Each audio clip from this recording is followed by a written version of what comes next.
Good morning, students. In the we had earlier talked about first method to find out the order of a reaction. The next method is the initial rate method. In this method, if there are 2 to 3 different reactants, the earlier method which I had told you, that is the graphical method, is used only for those reactions where there is only one reactant. Remember this. But the next method, that is initial rate method, is used to calculate the order of a reaction for more than one reactant. If there are more than one reactant, suppose there are 3 reactants A, B and C.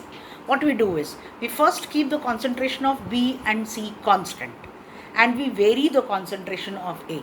Suppose I double the concentration of A, and we say, observe that on doubling the concentration of A, rate has also doubled.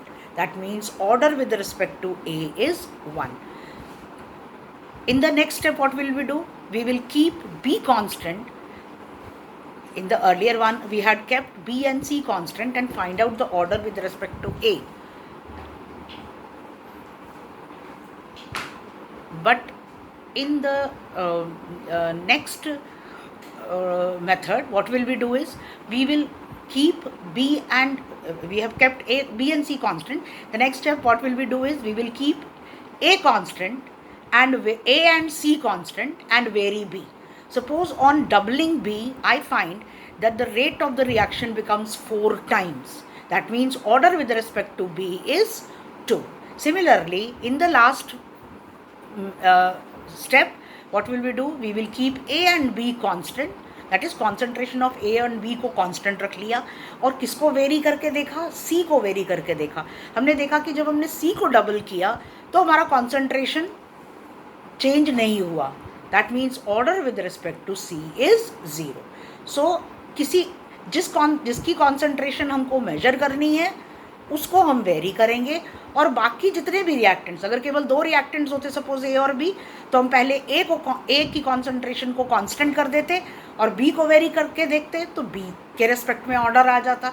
Similarly next step में B को constant करके ए को very करके देखते तो ए के respect में आ जाता. अगर 3 है तो एक बार में 2 को कांस्टेंट रखना पड़ेगा और तीसरे का आपको ऑर्डर मिलेगा. जैसे इस पर्टिकुलर केस में जो मैंने अभी आपको एग्जांपल दिया, ए के रेस्पेक्ट में ऑर्डर 1 है, बी के रेस्पेक्ट में भी ऑर्डर 1 है, लेकिन सी के रेस्पेक्ट में ऑर्डर 0 है. तो ओवरऑल ऑर्डर, तो अब इसके बाद हम क्या कर सकते हैं?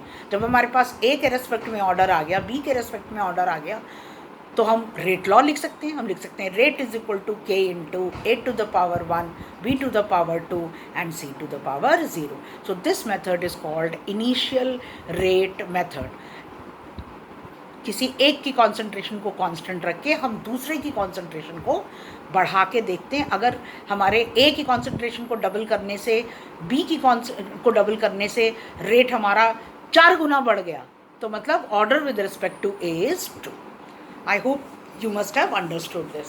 Now the third most important method is from the integrated rate law method. हम लोगों ने इंटीग्रेशन करके जीरो ऑर्डर काइनेटिक्स की एक वैल्यू डेराइव की है, उसका डेरिवेशन मैं आपको ऑलरेडी करवा दिया है.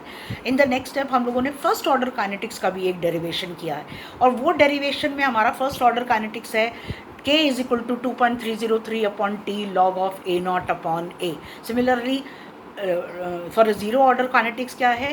For a zero order kinetics, we write down k is equal to 1 by t of log of a naught minus, not log is not there, a naught minus a. Once we know the integrated rate equation for a zero order, for a first order as well as for the second order, now there are 2 methods by which we can find out the order. Number 1 is the substitution method. हमारे पास a naught की concentration है, हमारे पास a की concentration है, हमारे पास time है.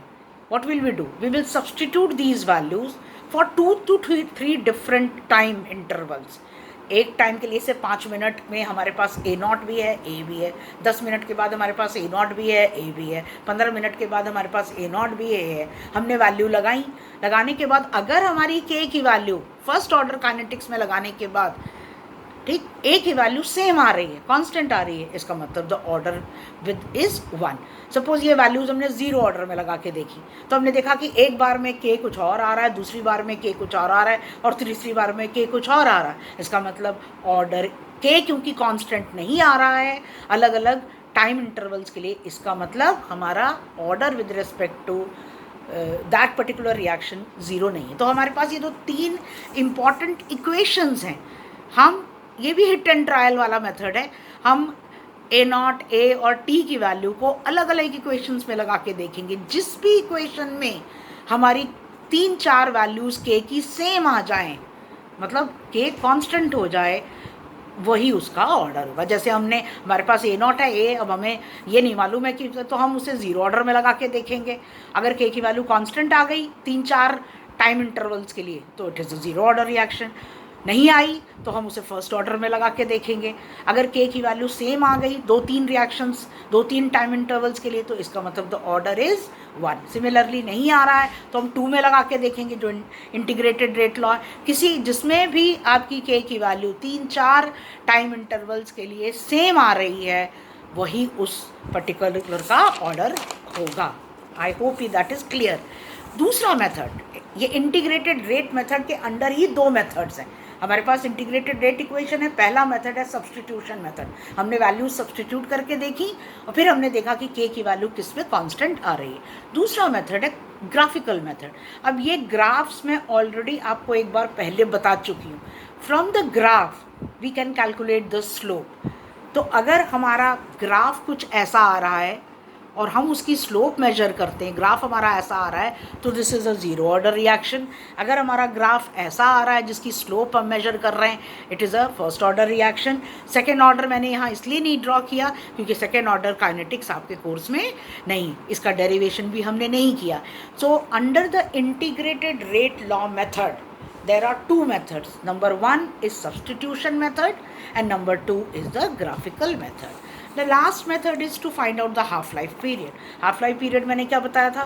The time during which the reaction is just half completed. मेरे पास अगर initial concentration A0 है तो कितने टाइम में वो रिएक्शन का कॉन्सेंट्रेशन A0 से A0/2 हो जाता है, या अगर A0/2 है तो कितने टाइम में A0/4 हो जाता है। तो अगर हम एक ग्राफ प्लॉट करते हैं बिटवीन T12 एंड A0 और हमारा लाइन ऐसे लीनियर कर्व आ जाता है जिसका स्लोप है K, तो हम कहेंगे this is a 0 order reaction. Similarly अगर हम एक ग्राफ प्लॉट करते हैं बिटवीन T12 एंड A0, हमने एक क्वेश्चन दिया था आपको, prove that first order kinetics integrated rate equation is independent of initial concentration. तो हमने T12 की वैल्यू कैलकुलेट की थी 0.693/K, और मैंने कहा था कि क्योंकि उसके अंदर कहीं भी A0 नहीं है, that means T12 of first order reaction is independent of concentration of A, इसीलिए वो कैसी लाइन आएगी, you will get a straight line.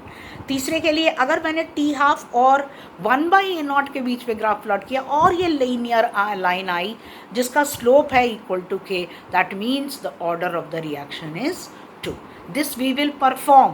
We will be given the data. We will after giving the data, we will draw the graphs and then calculate their slopes. And if the slopes comes out to be the same, and if the graph is linear, we will say that it is a 0 order, first order, or second order reaction. The next topic in this theoretical topic in this I'll do in my next video.